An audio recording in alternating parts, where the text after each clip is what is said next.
Abra a Bíblia de vocês em Isaías, capítulo número 1, por favor. Isaías, capítulo número 1. Verso de número 1 em diante. Visão que Isaías, filho de Amós, teve a respeito de Judá e Jerusalém nos dias de Uzias, Jotão, Acais e Ezequias, reis de Judá. Escutem, ó céus, e ouça, ó terra, porque o Senhor é quem fala. Criei filhos e os fiz crescer, mas eles se revoltaram contra mim. O boi conhece o seu dono e o jumento o lugar onde lhe dão comida. Mas Israel não tem conhecimento, o meu povo não entende. Ai desta nação pecadora, este povo carregado de iniquidade. São descendência de malfeitores, filhos que praticam o mal, outra tradução diz, filhos corruptores. Rejeitaram o Senhor, desprezaram o Santo de Israel, voltaram para trás. Porque vocês insistem em ser castigados? Porque continuam em rebeldia? Toda a cabeça está doente e todo o coração está enfermo. Desde a planta do pé até o alto da cabeça, não há nada são, a não ser feridas, contusões e chagas abertas, umas e outras que não foram limpas, nem atadas, nem tratadas com azeite. A terra de vocês está devastada, as cidades foram consumidas pelo fogo. Quanto às lavouras, os estrangeiros as devoram na presença de vocês, e a terra se acha devastada como numa destruição feita por estrangeiros. A filha de Sião foi deixada como cabana na vinha, como choupana no pepinal, como cidade sitiada. Se o Senhor dos Exércitos não nos tivesse deixado algum sobrevivente, já nos teríamos tornado como Sodoma e semelhante a Gomorra. Príncipes de Sodoma, escutem a palavra do Senhor. Povo de Gomorra, dê ouvidos à lei do nosso Deus. O Senhor diz: de que me serve a multidão dos sacrifícios que vocês me oferecem? Estou farto dos holocaustos de carneiros e da gordura de animais cevados, não me agrado, do sangue de novilhos, nem de cordeiros, nem de bodes. Quando comparecem diante de mim, quem requereu de vocês esse pisotear dos meus átrios? Não me tragam mais ofertas vãs. O incenso é para mim abominação, e também as festas da lua nova, os sábados e a convocação das assembleias. Não posso suportar iniquidade associada à reunião solene. As festas da lua nova e as solenidades, a minha alma as odeia. Já são um peso para mim, estou cansado de suportá-las. Quando vocês estendem as mãos, eu fecho os meus olhos. Sim, quando multiplicam as suas orações, não as ouço, porque as mãos de vocês estão cheias de sangue. Lavem-se e purifiquem-se. Tirem da minha presença a maldade dos seus atos. Parem de fazer o mal. Aprendam a fazer o bem. Busquem a justiça. Repreendam o opressor. Garantam o direito dos órfãos. Defendam a causa das viúvas. O Senhor diz: venham, pois, e vamos discutir a questão. Ainda que os pecados de vocês sejam como o escarlate, eles se tornarão brancos como a neve. Ainda que sejam vermelhos como o carmesim, eles se tornarão brancos como a lã. Se tiverem dispostos a me ouvirem, vocês comerão o melhor desta terra. Mas se recusarem e forem rebeldes, vocês serão devorados pela espada, porque a boca do Senhor o disse. Oremos. Pai, tua palavra é verdadeira, é única e inigualável. Não há homem nenhum na face da terra digno à altura de pregá-la, ó Deus, por meio de uma vida perfeita. Por essa razão é que nós recorremos à tua graça e à tua misericórdia, para que assim o Senhor use a tua palavra por meio de vasos de barro e transmita graça, a tua doce misericórdia, a tua salvação, o entendimento do teu Espírito a outros. E assim, Senhor, a tua igreja seja edificada. Em nome de Jesus, ó Pai, fala aos nossos corações. Abre o entendimento, abre o coração, abre a compreensão daqueles que estão aqui, para que juntos venhamos temer mais ainda o teu nome. Em nome de Jesus, nós te agradecemos, gratos, todos nós digamos amém. Permaneça com sua Bíblia aberta aí, por favor. Meus irmãos, assim como para nós chega um tempo em que precisamos dizer basta, chega de sofrer vergonha, desonra, desrespeito. Assim está bradando aqui o coração de Deus. Todo o capítulo 1 do livro de Isaías expressa exatamente o dia em que Deus disse basta. Estou cansado. Estou farto. Estou cheio de tanta desonra, desrespeito, vergonha, insultos por parte do meu povo. O versículo 1, que é tratado pelos exegetas como o cabeçalho de todo o livro, nos dá conta de que Isaías exerceu seu ministério em 4 períodos monásticos, que compreendem o tempo dos reis de Judá: Uzias, Jotão, Acais e Ezequias. Isaías, como podemos ver no versículo número 1, ele era filho de Amós, porém nada se sabe sobre seu pai Amós. O que se sabe é que ele era de nobre descendência e por essa razão ele tinha total fluência e acesso e influência na alta corte em Jerusalém. Outra curiosidade sobre Isaías é que, segundo uma tradição rabínica antiga, ele sofreu martírio pela espada. Outra diz que ele foi cerrada ao meio, que é a tradição mais aceita durante o reinado de Manassés. Bem, no capítulo 6 de Isaías, diz que no ano em que morreu o rei Uzias, ou seja, no ano 740 a.C., ele teve uma visão de Deus e iniciou o seu ministério profético, que foi até o ano 687 a.C. Como evidência pública e histórica desse ministério, nós temos exatamente o registro do livro de profecias, ou melhor, a visão de Isaías, como se diz no início do versículo 1.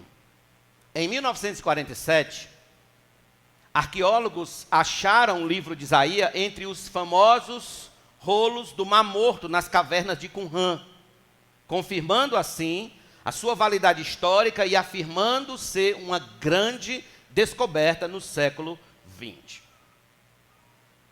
O capítulo que a gente leu, em particular, ele é uma introdução. Sendo mais específico, ele é um resumo de todo o livro de Isaías.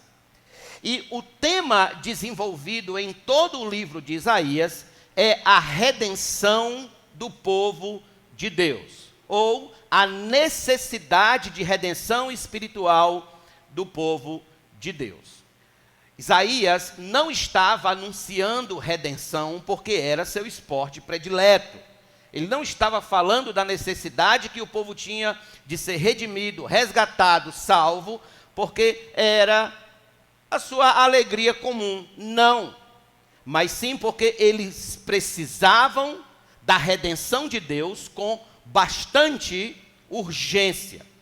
A situação deles era terrível, era horrorosa, era cruel, era perversa, e isso em todos os aspectos de suas vidas. E o principal aspecto era a vida espiritual.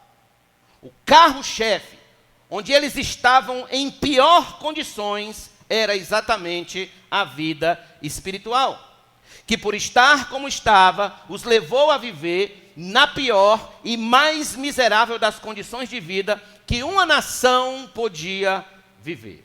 Apesar de no reinado de Uzias e Jotão, Judá prosperar na agronomia, no comércio, na indústria e nas batalhas militares, isso não foi suficiente para que o povo, mesmo vendo a bênção de Deus em todas as áreas, abandonasse a apostasia espiritual. Em vez do povo se voltar em gratidão ao Senhor por bênçãos, o povo se afastava cada vez mais, confiando em seu próprio braço, confiando nos aliados políticos e principalmente nas imagens de escultura. Desde Salomão, Israel vinha descendo, caindo, ladeira abaixo, moral e espiritualmente. E quando chega a este ponto, qual estudaremos hoje à noite, tudo se encontra já fora do mais absoluto controle. Judá e Jerusalém estão por todos os lados, como veremos há pouco, em severas e terríveis dificuldades. Este, meus irmãos, é o motivo de Isaías escrever este capítulo. Mostrar como os filhos de Israel chegaram aonde chegaram e o porquê chegaram. Este é mais especificamente o tempo do rei Acaz. O esboço desse capítulo é muito simples. Primeiro, ele mostra a causa dos problemas. Depois, mostra como o povo tentou lidar com os problemas. E, por fim, diz o que realmente deve ser feito para que haja completa restauração daquele povo. Bem, antes de qualquer argumentação, antes de prosseguir com o desenvolvimento, permitam-me dizer àqueles que estão me ouvindo e questionando em seus corações exatamente nesse momento: pastor, o que tudo isso tem a ver comigo? O que tudo isso aí que o senhor contou tem a ver com homens e mulheres modernos, rodeados como estão por problemas e dificuldades, que não tem nada a ver com esses problemas aí daquela época? O que é que isso tem a ver com o mundo de hoje? Bem, meu propósito não é provar que a Bíblia é a palavra de Deus. Meu propósito é afirmá-la como palavra de Deus. Afirmar que só nela podemos entender por que o mundo de hoje está como está, com os problemas que está. E que somente em suas páginas podemos achar o caminho de volta para a verdadeira restauração. Então, o que isso tem a ver conosco? Era exatamente isso que Isaías estava falando com Israel. Portanto, permitam-me apresentar o porquê Israel caiu tão profundo e qual a oferta de Deus para que ele se levantasse e vivesse o melhor desta terra. Isso nos leva a pensar, em primeiro lugar, sobre a causa que os carregou até essa condição de miséria. A causa dessa miséria. Aqui nesse primeiro ponto eu vou me demorar um pouco, mas é necessário para a nossa compreensão. Volte comigo ao capítulo número 1, por favor, e veja o verso de número 2.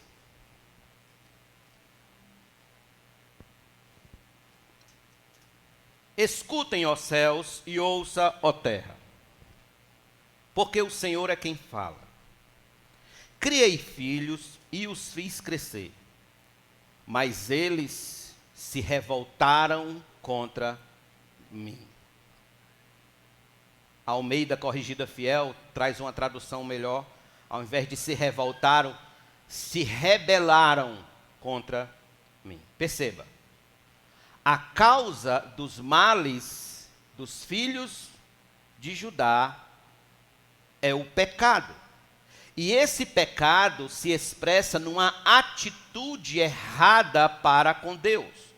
Uma atitude de revolta, de rebelião, de desobediência, de desprezo por Deus e por sua lei. Deus os criou e os exaltou como filhos. Mas eles, diz o versículo 2, se revoltaram, se rebelaram contra ele. Deus então toma os céus e a terra por testemunhas do mal que eles estão fazendo em se rebelar contra Deus, que os criou e os engrandeceu como filhos. É como se Deus dissesse, abre aspas, céus, estrelas, astros do universo, vocês foram criados para um fim e cumprem cabalmente este fim. Terra, você existe e se move obedientemente, cumprindo as leis determinadas por mim. Mas olhem para Israel. Olhem para Israel. Ele não está fazendo o mesmo. E vocês são tomados por testemunhas. Fecha aspas. Ou seja, toda a criação testemunha contra Israel. E concomitantemente, obviamente, contra toda a raça humana. Porque a grande questão do pecado, queridos, é que ele nos torna desnaturais. O pecado nos torna desnaturais, funcionando ao contrário do que é para ser. E é exatamente isso que Deus está alertando os filhos de Israel aqui. Olha em que essa rebeldia dos filhos de Israel transformou cada um deles. Volte comigo para o capítulo 1 e veja os versos número 3 e 4. O boi conhece o seu dono. Deus está falando para os céus e a terra. O boi conhece o seu dono. E o jumento o lugar onde lhe dão comida. Mas Israel não tem conhecimento. O meu povo não entende.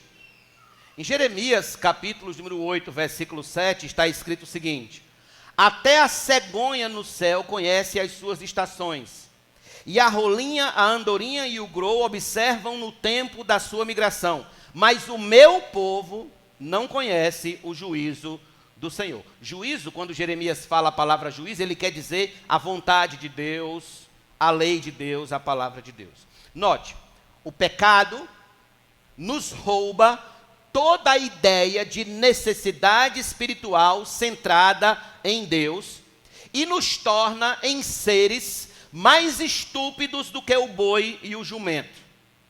Pois estes, quando os veem seus donos se aproximando com a ração na mão, se aproximam dele também, a fim de ganharem a comida necessária para sobreviver. Mas Israel não estava fazendo isso. Israel não estava se aproximando de Deus. Aliás, aqui está uma das maiores expressões do pecado. No que o pecado é capaz de nos transformar. O pecado nos cega. O pecado nos faz andar para trás. O pecado nos faz regredir. Ser filhos corruptores e malignos. Os filhos de Israel estavam tão tomados por seus pecados que fazia do boi e do jumento menos tolos do que eles.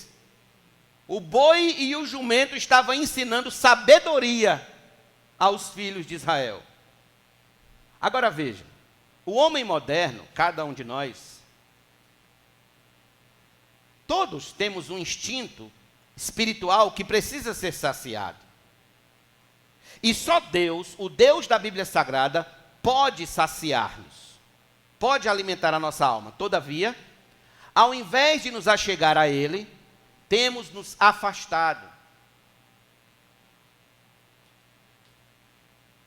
E isso é o que nos faz mais estúpidos que o boi e o jumento. Tentamos saciar nossa fome espiritual com o que é mundano, pecaminoso, ilusório, fantasioso. E sempre estamos lá, famintos, sem querer a comida certa. A Bíblia está cheia de ilustrações sobre isso, cheia de ilustrações. Não só é nesse caso em que Israel rejeita o alimento dado por Deus, mas a Bíblia tem várias ilustrações a esse respeito. Por exemplo, vocês lembram do filho pródigo? É o mesmo caso. Abra sua Bíblia comigo em Lucas, capítulo número 15, por favor. Lucas 15. Verso número 11 a 16. Lucas 15, verso número 11 a 16. Veja a mesma estupidez, a mesma tolice, a mesma loucura, insanidade, acontecendo aqui com este jovem, com este rapaz. Jesus continuou: certo homem tinha 2 filhos. O mais moço deles disse ao pai: pai, quero que o senhor me dê a parte dos bens que me cabem. E o pai repartiu os bens entre eles, repartiu os haveres. Passados não muitos dias, o filho mais moço, ajuntando tudo o que era seu, partiu para uma terra distante e lá desperdiçou todos os seus bens, vivendo de forma desenfreada. Depois de ter consumido tudo, sobreveio àquele país uma grande fome e ele começou a passar necessidade. Então foi pedir trabalho a um dos cidadãos daquela terra, e este o mandou para os seus campos a fim de cuidar dos porcos. Ali desejava alimentar-se das alfarrobas que os porcos comiam, mas ninguém lhe dava nada. Veja, ele estava na casa de seu pai, e ele começou então a receber informações, a ser encantado por notícias que havia um país em que tudo era sublime, mágico, maravilhoso, farto, brilhante, cheio de novidades e completamente diferente da vida monótona da casa de seu pai. Ele estava enjoado da comida da casa de seu pai. Então ele disse consigo mesmo: não aguento mais comer isso todos os dias. Estou parafraseando. Quero algo novo. Quero algo diferente. Que me dê paladar. Estou informado de que em tal país tem comidas maravilhosas que não encontro aqui na casa de meu pai. Pois bem, vou para lá. Vou para lá. Vou comer isso. Fiquem aí, seus tolos. Fiquem aí, seus fracassados, comendo todo dia a mesma coisa. Vou comer coisa melhor em um país distante. Então ele partiu. E o texto diz, como acabamos de ler, que ele ajuntou tudo que era seu, partiu para uma terra distante e lá dissipou tudo, prodigamente. Vejam o que ele fez. Ele trocou o alimento sólido da casa de seu pai pelo alimento ilusório de um país distante. O que ele não sabia é que aquele alimento ilusório feito ao algodão doce não é nada.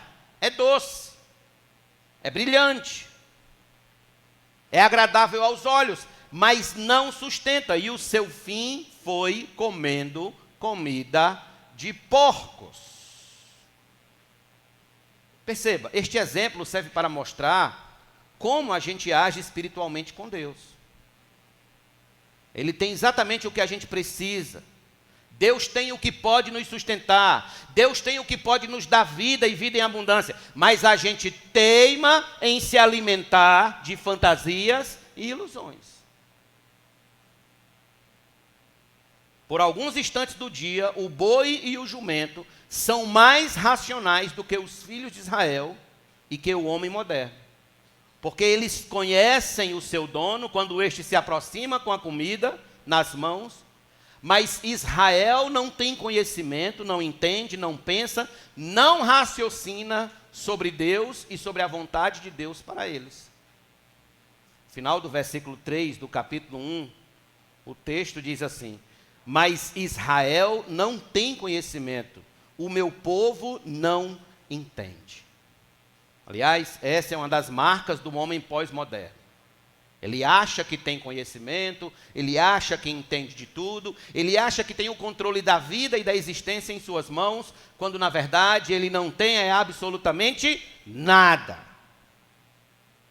O homem moderno pensa sobre tudo, pensa sobre ciência, sobre futebol, sobre política, sobre dinheiro, negócios, armas nucleares, bomba atômica, paz mundial, etc. Todavia, o homem moderno não pensa sobre Deus.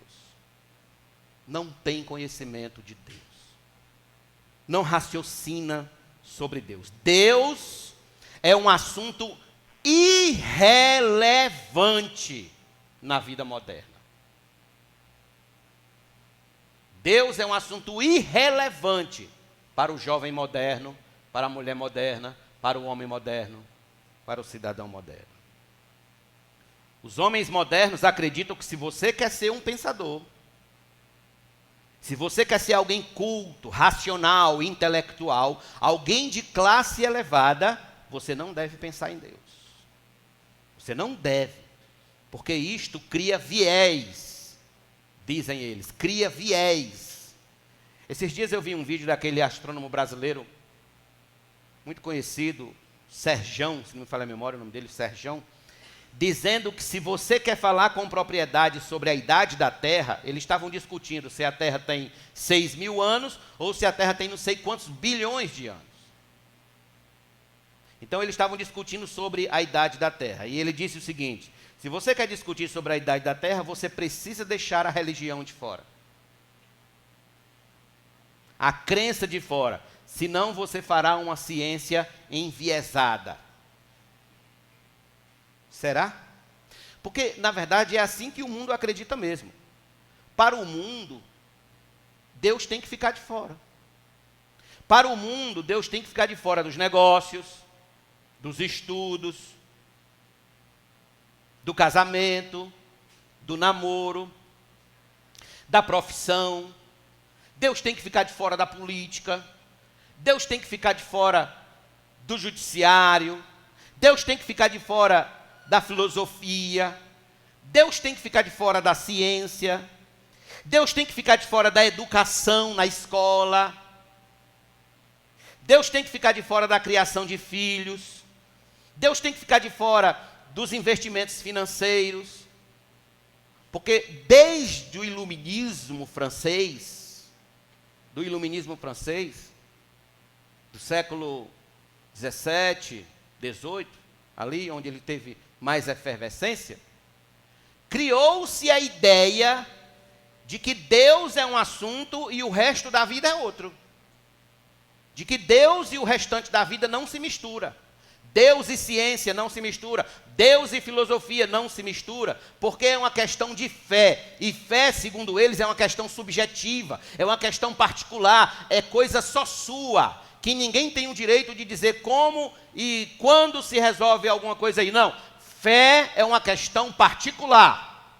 Então, fé não tem nada a ver com ciência, fé não tem nada a ver com educação, fé não tem nada a ver com profissão, fé não tem nada a ver com economia, fé não tem nada a ver com isso. É tanto que nas universidades, se você falar dentro de uma universidade, principalmente se for uma UFPB da vida, se você falar que é crente em Jesus Cristo e crê que Deus criou o mundo em 6 dias e no 7º descansou, acabou-se a sua vida. Acabou-se a sua história lá dentro. Porque eles preferem crer, não, isso aí é um particular seu, você crê assim. Mas a ciência não diz isso. Quem alçou a ciência acima de Deus? Quem içou a argumentação científica acima das Escrituras? Quem trouxe essa validade, essa autoridade absoluta sobre a palavra de Deus, a fim de relegar Deus ao canto da história? Em jogar Deus no escanteio. Quem? Na mentalidade do mundo, Deus é aquele que, se a gente precisar dele, a gente chama. Se não, deixa ele quieto lá no canto dele, ele na dele, a gente na nossa, ele não vai encher o saco e a gente vai viver do jeito que a gente quer viver. O assunto Deus é coisa do passado. Ficou tudo provado historicamente em 1859, quando lançaram o livro A Origem das Espécies, de Charles Darwin. A ideia de criação caiu por terra, é o que pensa o homem mundano. Então, se nada foi criado, mas evoluiu de micro-organismo, para que serve Deus? Para que serve a Bíblia? Para que serve a igreja? Para que serve o Evangelho? Tudo vira mito nas mãos dessas pessoas. Virou um mito. Pastor, é porque meu professor disse que isso é um mito. Mito é ele. Como diz Nietzsche, Deus está morto e o homem está livre. Ou, como diz aquele ateu Richard Dawkins, Deus é um delírio. É assim que o mundo pensa a respeito de Deus, de que Deus é um delírio. A religião, como diz Karl Marx, é o ópio do povo, o entorpecente de uma classe baixa, irracional, que não consegue pensar, que não consegue ser intelectual e livre como nós somos. Eu não entendo como é que ainda tem gente que tenta conciliar comunismo com cristianismo, quando o próprio pai do comunismo odiava o cristianismo. Odiava. Nos chamava de gente baixa, pequena, irracional, gente quadrada. Mas ele reflete a mentalidade do mundo. Então, irmãos, acima de tudo isso que eu tenho dito a vocês até agora, vem a ideia de que ser cristão, de que ser crente é ser quadrado, ser mente estreita, mente fechada, mente curta, alguém que achou uma base de apoio para as suas fraquezas, alguém que se tornou cristão porque é um fraco. É o que dizem as mentes seculares. Tolos homens modernos, nem sabem, nem entendem que eles estão fazendo apenas o que o pecado quer que eles façam. Rejeitarem a Deus. Relegarem Deus. Não pensar, não refletir, não raciocinar sobre Deus. Acreditam estupidamente que estão livres porque não pensam em Deus. No entanto, mal sabem que estão escravos do pecado que os cega para pensar em Deus. Eles se orgulham disso. Se orgulham, dizendo que não somos como os fantoches da religião, amedrontados por um Deus tirano e cheio de caprichos, que se não fizer o que ele manda, queimarão no inferno. É o que dizem e é assim que pensam.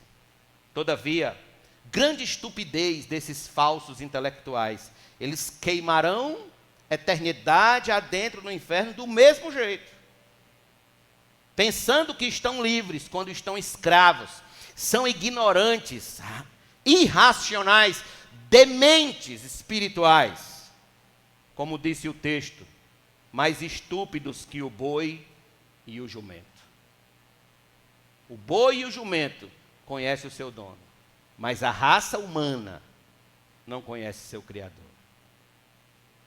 Um dos maiores poetas e pensadores que a Alemanha já produziu foi um homem chamado Goethe. Goethe. Ele não era cristão e desprezava a Bíblia. Ele possuía uma mente carnal brilhante. Leu os clássicos, conhecia os filósofos. Era um grande pensador humanístico. E pensava que nada mais era necessário. Mas quando ele estava deitado no seu leito de morte, suas últimas palavras foram: mais luz, mais luz, mais luz, mais luz. Ele estava clamando por mais luz. Por quê? Porque estava numa escuridão impenetrável, terrível. E toda a sua erudição não podia ajudar aquele moribundo no seu último suspiro de vida. Morreu mais estúpido do que o boi e o jumento. Lembrem-se, nós estamos denunciando aqui a causa de todos os males deste mundo, o pecado. O pecado é a causa de nossa rebelião contra Deus. E o que é que ele faz? Ele faz homens e mulheres pararem de pensar. Pararem de raciocinar sobre a importância de Deus em suas vidas. E eles param, eles deixam de entender e assim apodrecem em seus pecados. O pecado lhes deixa completamente cegos, sem luz, sem discernimento espiritual e morrem às mínguas nas trevas. Em João 3,19, Jesus disse: a condenação é esta: a luz veio ao mundo e os homens amaram mais as trevas do que a luz, porque as suas obras eram más. Em João 8,34, Jesus respondeu: em verdade lhes digo, que todo o que comete pecado é escravo do pecado. 1 Coríntios 1:20, Paulo disse o seguinte, abra comigo 1 Coríntios 1, versículo 20, perdão.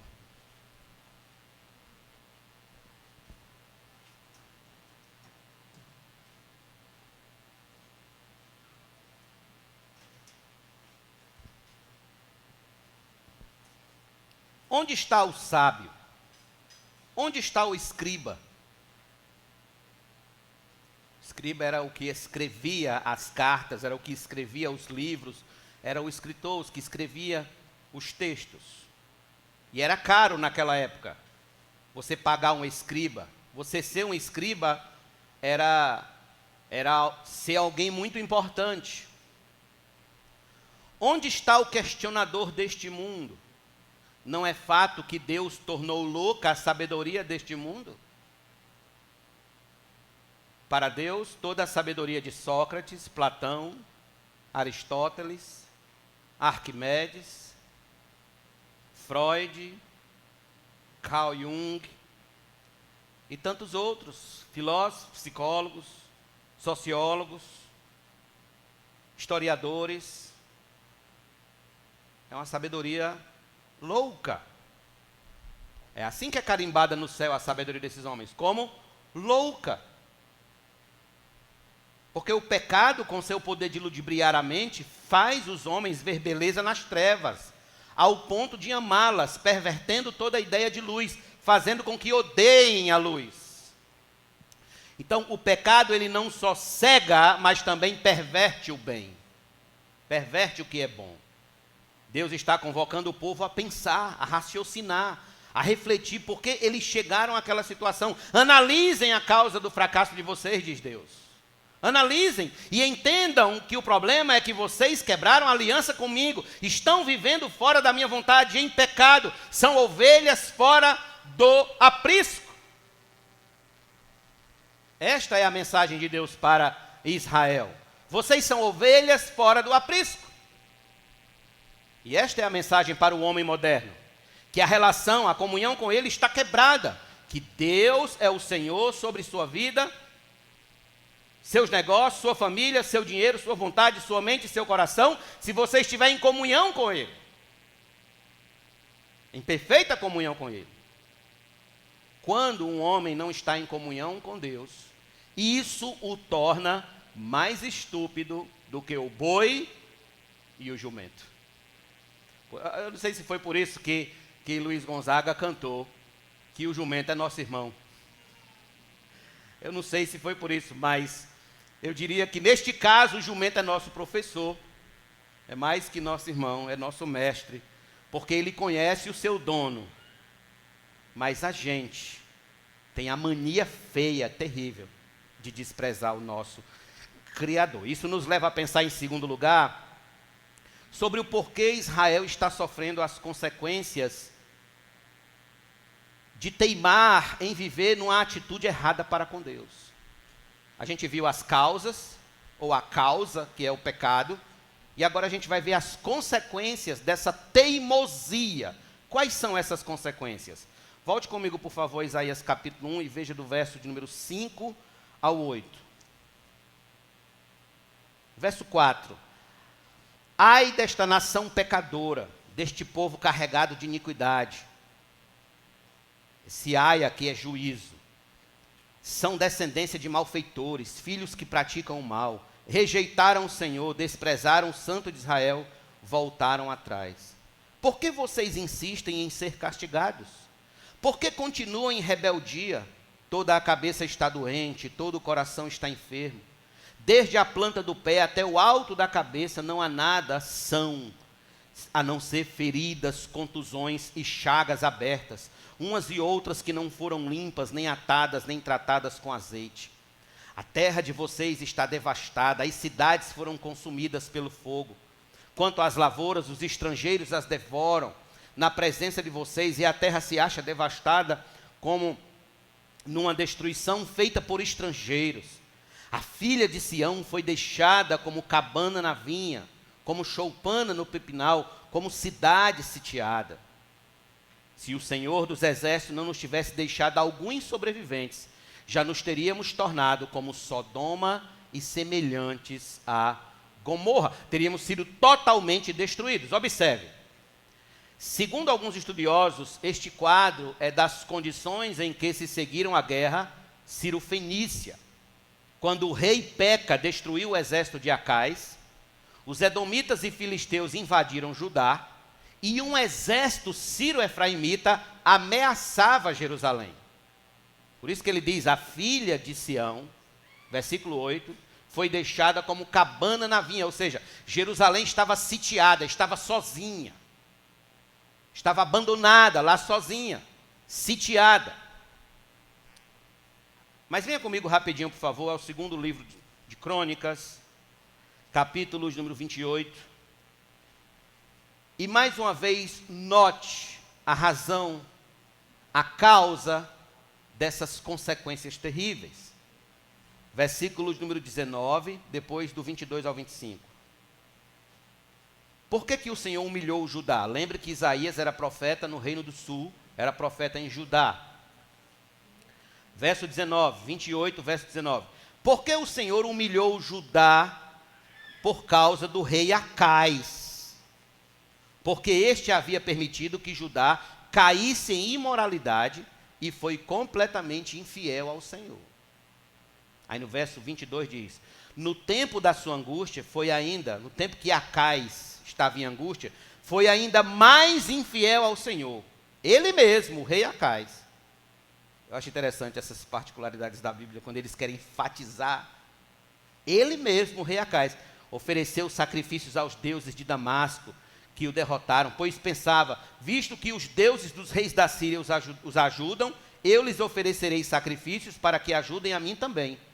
Porém, eles foram à sua ruína e a de todo Israel. Acais ajuntou os utensílios da casa de Deus, os quebrou em pedaços e fechou os portões da casa do Senhor e fez para si altares em todos os cantos de Jerusalém. Em cada cidade de Judá construiu lagares altos para queimar incenso a outros deuses. E assim provocou a ira do Senhor, Deus de seus pais. Note, eles estavam em ruínas por causa do pecado de Acais. Se o Senhor não tivesse usado de graça e misericórdia com eles, eles teriam sido totalmente destruídos, feito Sodoma e Gomorra, diz o versículo de número 9. A bem da verdade, irmãos, o que nós estamos vendo aqui em Judá é apenas o que o Novo Testamento, na carta do apóstolo Paulo aos Gálatas, nos deixa muito claro. Em Gálatas capítulo 6, versículos 7 e 8 diz: não se enganem, de Deus não se zomba, pois aquilo que a pessoa semear, isso também colherá. Quem semeia para a sua própria carne, da carne colherá corrupção. Mas quem semeia para o Espírito, do Espírito colherá a vida eterna. Paulo está dizendo que esta é uma questão lógica. Se você planta milho, você vai colher uva, é isso? Não, você vai colher maçã, correto? Também não. Se você planta milho, você vai colher milho. Se você planta pecado, você vai colher a morte. Porque o salário do pecado, Romanos 6:23, é a morte. Ora, então vamos voltar aqui e olhar para o mundo de um modo geral. Por que o mundo está como está? A resposta é simples: pecado. Mas eu não acredito, pastor. Eu não acredito. Eu não dou fé a isso que o senhor está falando. Bem, se você não acredita que a resposta para toda a desgraceira deste mundo ser o pecado, então responda. O que leva homens gastarem bilhares de dólares em armas nucleares, quando há milhares de pessoas morrendo de fome no mundo inteiro? Por que a corrupção caminha à luz do dia na política, no nosso cenário político principalmente? Por qual razão a violência cresce cada vez mais, a cada instante? O último censo de mortes no Brasil por violência chegou a mais de 40 e tantos mil. Números de guerra. Como que isso é possível num país feito nosso? Por que sair na rua é uma ameaça? É perigoso. Por que as casas estão cada vez mais super equipadas com alarmes e câmeras? E os carros estão cada vez mais sendo blindados? Porque ouvimos tanto sobre má distribuição de renda, e isso nunca se resolve. Por que a gente ouve tanto sobre movimento sem terra, e isso nunca se resolve? Gente sem ter o que plantar, sem ter terra para viver. Por que isso nunca se resolve? Por falta de dinheiro? Por falta de recurso? Por que se promete tanto em campanhas políticas, e eu não falo só do Brasil, falo do mundo inteiro, por que se promete tanto em campanhas políticas e pouco se cumpre depois das eleições? Pecado. Pecado. O pecado atinge o todo. Deus disse aí a respeito deles: toda a cabeça está doente e todo o coração está enfermo. Não há nele coisa sã. Não há uma parte saudável. Pois bem, o pecado, ele além de quebrar o nosso relacionamento com Deus, ele nos traz sérios prejuízos sociais, econômicos, políticos, relacionais e assim sucessivamente. O grande problema da raça humana chama-se pecado. Automaticamente isso nos leva a pensar, em terceiro lugar, sobre a tentativa fracassada que o homem tem e tenta de resolver tudo ao seu próprio modo e não ao modo de Deus. A tentativa fracassada de resolver tudo ao seu modo e não ao modo de Deus. Aí eu quero que você volte comigo, por favor, a capítulo 1 de Isaías. Veja comigo do verso de número 10 ao 15. Príncipes de Sodoma, escutem a palavra do Senhor. Povo de Gomorra, dê ouvidos à lei do nosso Deus. No versículo 9, Isaías diz: se o Senhor não nos tivesse deixado alguns sobreviventes, nos teríamos tornado como? Mas agora aqui no verso 10, ele já está tratando Israel como Sodoma mesmo, e como Gomorra mesmo, por causa dos pecados deles. Verso 11, o Senhor diz: de que me serve a multidão dos sacrifícios que vocês oferecem? Estou farto dos holocaustos de carneiros e da gordura de animais cevados. Não me agrado do sangue de novilhos, nem de cordeiros, nem de bodes. Quando comparecem diante de mim, quem requereu de vocês esse pisotear dos meus átrios? Não me tragam mais ofertas vãs. O incenso é para mim abominação, e também as festas da lua nova, os sábados, e a convocação das assembleias. Não posso suportar iniquidade associada à reunião solene. As festas da lua nova e as solenidades, a minha alma as odeia, já são um peso para mim, estou cansado de suportá-las.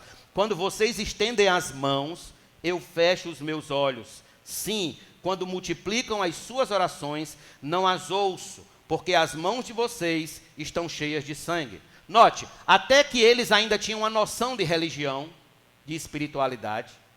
Eles sacrificavam, faziam ajuntamentos solenes, as festas tradicionais eram celebradas, eles traziam ofertas, tudo como se deve à agenda da semana, a agenda religiosa.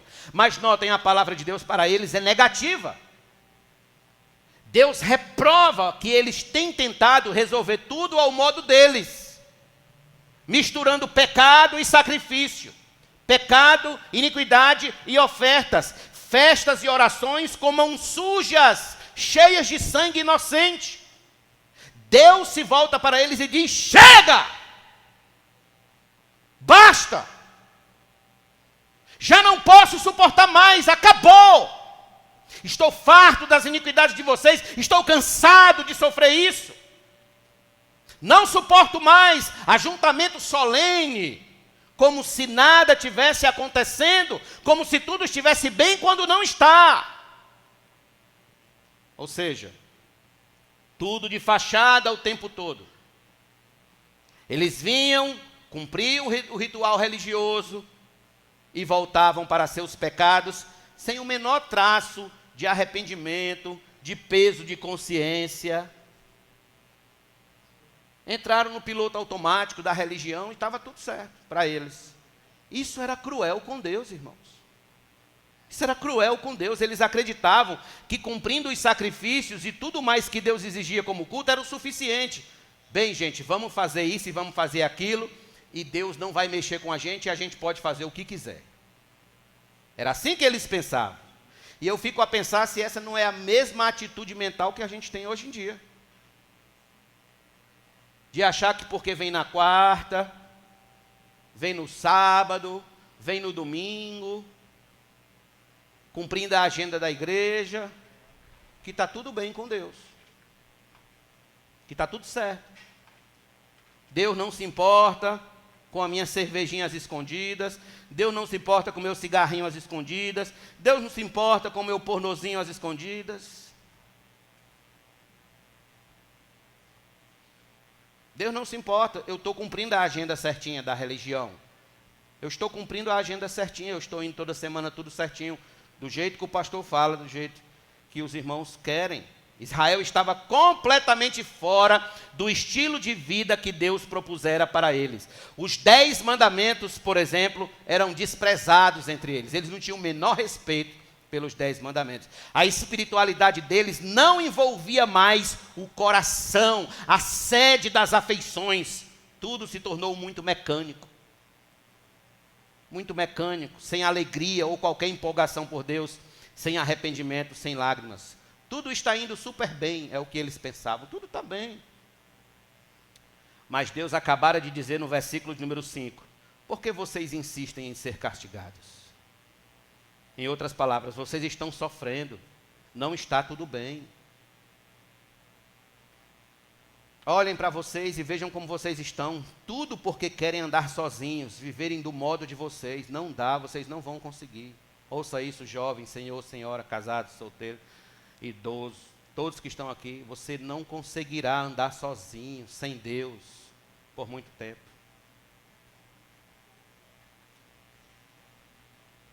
Essa é a palavra de Deus para eles. Eles queriam dar certo, mas sem Deus. Eles queriam dar certo, mas fora do estilo de vida que Deus exigia. Este é o problema do homem moderno. Que tudo deve ser a seu modo, a seu estilo de vida, nada pode ser verdade a não ser aquilo que ele diz ser verdade, o homem sempre no centro e Deus sempre no canto. Queremos Deus, mas ao nosso modo. Não esse Deus do Antigo Testamento que se ira e pune, mas o Deus de Jesus que é só paz e amor. Queremos o Deus de Jesus que é só paz e amor, que não se ira, que aceita tudo, que perdoa a todos e no final não manda ninguém para o inferno. Aliás, nem sequer existe inferno, segundo a mentalidade a respeito de Jesus do homem moderno. Afirmo veementemente que este nem de longe é o Deus de Jesus. Nem de longe. Entretanto, com essa perspectiva de Deus, queremos adorá-lo à nossa maneira e não levamos em conta o que a Bíblia mostra como adoração que agrada a Deus. Qual é a adoração que agrada a Deus? Você veio hoje à noite aqui adorar a Deus. Será que a sua adoração está agradando a Deus? Será que o que você fez do início do culto até agora está sendo contado no céu como algo que agrada a Deus? No Salmo 51, verso 17, está escrito: sacrifício agradável a Deus é o espírito quebrantado, coração quebrantado e contrito, não o desprezarás, ó Deus. Essa é a adoração que Deus requer de nós. Em João capítulo 4, verso 23 e 24 diz, Jesus disse para a mulher samaritana: vocês adoram o que não conhecem, nós adoramos o que conhecemos, porque a salvação vem dos judeus, mas vem a hora, e já chegou, em que os verdadeiros adoradores adorarão o Pai em espírito e em verdade, porque são esses que o Pai procura para seus adoradores. Deus é espírito e é necessário que os seus adoradores o adorem em espírito e em verdade. Este é o modo correto. Não podemos ignorar isso. Não podemos acertar as contas com Deus a nosso modo. Não dá. Nossa tentativa de acertar as contas com Deus ao nosso modo é um absoluto fracasso. Era o que eles estavam tentando fazer. Eles iam para as reuniões solenes, eles sacrificavam, eles prestavam cultos, observavam as luas novas, guardavam os sábados, mas Deus está dizendo: não adianta nada disso aí, eu nem ouço a oração de vocês, nem recebo esta adoração, não é sacrifício e holocausto que eu quero, isso não tem valor algum, quero obediência, santidade na prática, coração que queime em chamas por mim, e me ame sobre todas as coisas, e todos os valores que se possam comparar. Vocês conseguem fazer isso? É isso que Deus requer. dos filhos de Israel, e é isso que Deus requer de nós.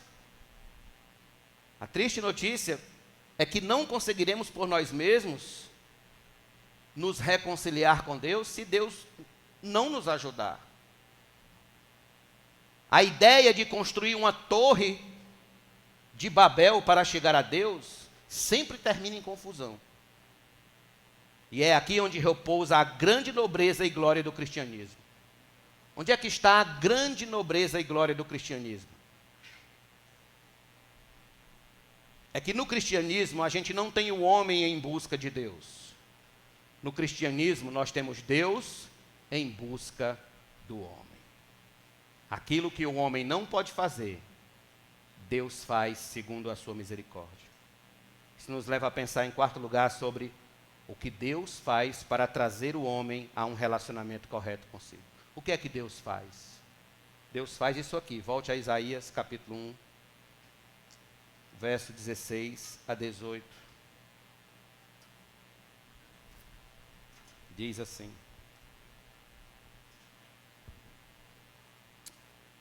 lavem-se e purifiquem-se, tirem da minha presença a maldade dos seus atos, parem de fazer o mal,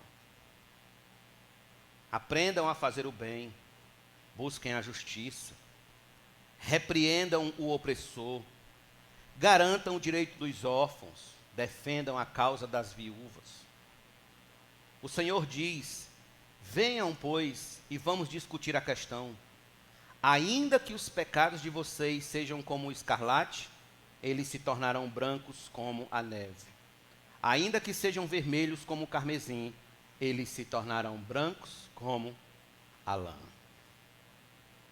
Deus está convocando o povo ao arrependimento.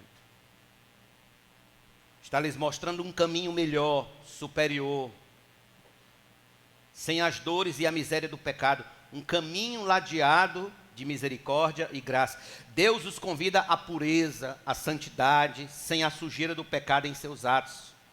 Que eles aprendam a fazer o bem, o que é justo, o que é digno, o que é nobre e o que glorifica o seu nome. Venham, Deus diz, venham. Vamos pensar um pouco sobre o que vocês têm vivido e experimentado e sobre o que eu estou oferecendo a vocês. E a única coisa que eles precisavam fazer era voltar-se para Deus de todo o coração. Deus já os chamou, agora cabe a eles arrepender-se. Isto não é arminianismo, entenda, mas é a chamada geral de Deus. Deus chama a todos os homens da face da terra, que se arrependam, como diz Paulo lá em Atos capítulo 17. Porque haverá um dia em que Deus julgará este mundo por meio de um varão que foi destinado para isso, a saber, Jesus Cristo, seu Filho. Portanto, Deus diz que todos os homens em todos os lugares, aliás, Deus ordena que todos os homens em todos os lugares se arrependa e creia em Jesus Cristo, Filho de Deus. E quem se arrepender, experimentará o milagre da purificação. Seus pecados, por mais vermelhos que sejam como a escarlate, ficarão brancos como a neve. E ainda que estejam como o carmesim, ficarão brancos como a lã. Isto é milagre. Isto é milagre. É entrar num culto como este, com a consciência pesada, manchada, cheia de pecado, culpado, atordoado, perturbado por pecado, e sair daqui livre, deixando esse fardo aos pés da cruz de Cristo, lavado e remido pelo sangue do Cordeiro de Deus. Isso é milagre. É você voltar para casa sabendo que Deus o perdoou de todos os seus pecados. É a justificação perfeita. É isso que Israel precisa fazer agora. Se achegar a Deus, e então Ele se achegará a eles com misericórdia, amor, graça e bondade. Deus tem toda a prerrogativa de condená-los, mandá-los para o inferno de uma vez por todas. Mas notem a misericórdia e a graça postas à disposição deles. É misericórdia porque não vão receber o que merece. É graça porque estão recebendo o perdão que não merece. Este convite não é diferente para o homem moderno, para nós que estamos aqui. Deus nos convida da mesma forma a viver e a experimentar de sua graça e misericórdia. Há crentes hoje à noite aqui que estão vivendo como Israel. Vivendo como Israel.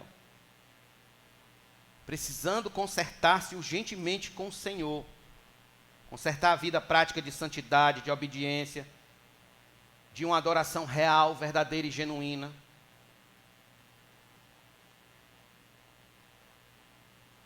Então, meus irmãos, assim como Deus desceu até Israel e convocou ao arrependimento aquela nação, para que aquela nação saísse mais branca do que a lã, mais branca do que a neve, eu não tenho dúvidas de que Ele veio até nós hoje por sua palavra com o mesmo intuito, convocando-nos ao arrependimento de coração, para que saiamos daqui mais alvos do que a neve. Nós devemos nos arrepender da maneira relaxada que vivemos e tratamos Deus. Devemos nos arrepender dos nossos descompromissos. Devemos nos arrepender das nossas indiferenças. Precisamos crer nas promessas de perdão dele e de restauração, a fim de experimentar a sua glória. Eis o caminho de volta para Deus. Versículo de número 16. Lavem-se e purifiquem-se. Tirem da minha presença a maldade dos seus atos. Parem de fazer o mal. Chega. Basta. Deus está dizendo. Basta. A gente deve falar isso para nós mesmos também. Basta, David Abreu. Basta, é hora de viver para Deus com toda a intensidade. Basta, fulano, basta, ciclano. É hora de viver para Deus com toda a intensidade. Então, caro amigo, saiba, Deus veio até você hoje e lhe disse que o seu principal problema referente à eternidade é que seu pecado precisa ser perdoado. Só assim você poderá desfrutar de um bom relacionamento com Deus. E por que Ele fez isso por você? Por que Ele fez isso por nós hoje à noite? Por que Ele fez isso por aquele povo naquela época? E por que Deus faz isso para o pior dos pecadores deste mundo? Imagine aí o pior dos pecadores deste mundo. Na minha cabeça sou eu. Por que Deus fez isso? Pela seguinte razão. João 3,16. Porque Deus amou o mundo de tal maneira que deu seu Filho unigênito, para que todo o que nele crê não pereça, mas tenha vida eterna. Essa é a razão porque Ele veio até nós e disse: arrependa-se dos seus pecados. Confesso que eu prefiro fazer de minha conclusão os versículos 20 e 21 do texto de Isaías 1. Eles são conclusivos sobre este assunto, mostrando que o brado do coração de Deus é este: arrependa-se e você encontrará graça e misericórdia. Veja os versos de número 20, 19 e 20. Se estiverem dispostos e me ouvirem, vocês comerão o melhor desta terra. Mas se recusarem e forem rebeldes, vocês serão devorados pela espada, porque a boca do Senhor o diz. Oremos. Querido Deus e Pai, eu te dou graças por tuas misericórdias, pois sei que é Deus clemente, Deus bondoso, Deus magnífico, Deus justo e santo. Não há quem se compare a ti. Ó Senhor, tu olha dos céus e sabe do coração de cada um que está aqui hoje à noite.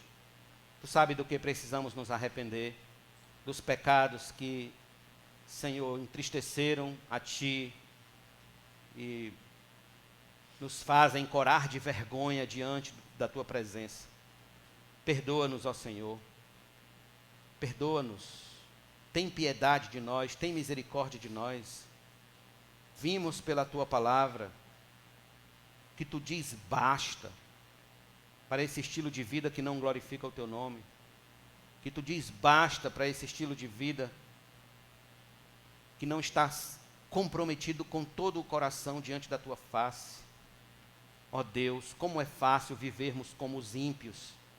Como é fácil nos comportarmos e agirmos feito ímpios, ó Deus.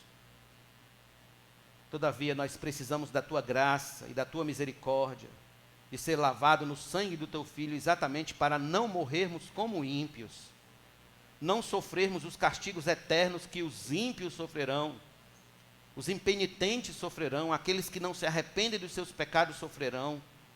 Ó Deus Santo, Deus bondoso e piedoso, tem piedade de nós, Senhor Deus, tem piedade da tua igreja, livra-nos desse espírito indiferente com que Israel estava para com seus pecados, Senhor, de viverem pecando e misturando pecado com culto, pecado com assembleias solenes, pecado com luas novas, pecados com suas tradições, e o coração deles estavam longe do Senhor. Livra-nos, ó Senhor Deus, dessa maldição, e ajuda-nos, ó Senhor, a caminhar em santo temor e piedade ante os teus olhos. Que as famílias sejam santas, os lares sejam santas, os casamentos sejam santos, que os nossos corações sejam santos, Senhor Deus. Ajuda-nos, ó Deus, pois muitas das vezes somos mais estúpidos do que o boi e o jumento. Tem piedade de nós, Senhor. Ajuda os jovens, ajuda os adolescentes, ajuda os homens e as mulheres, ajuda cada um de nós em particular, para que não andemos envergonhando o teu nome, mas que sejamos verdadeiramente sal e luz neste mundo. Amém, Jesus. Em nome de Jesus nós te agradecemos, gratos, digamos amém. Amém. Vamos ficar de pé, vamos cantar mais um hino e assim estaremos encerrando logo em seguida o nosso culto.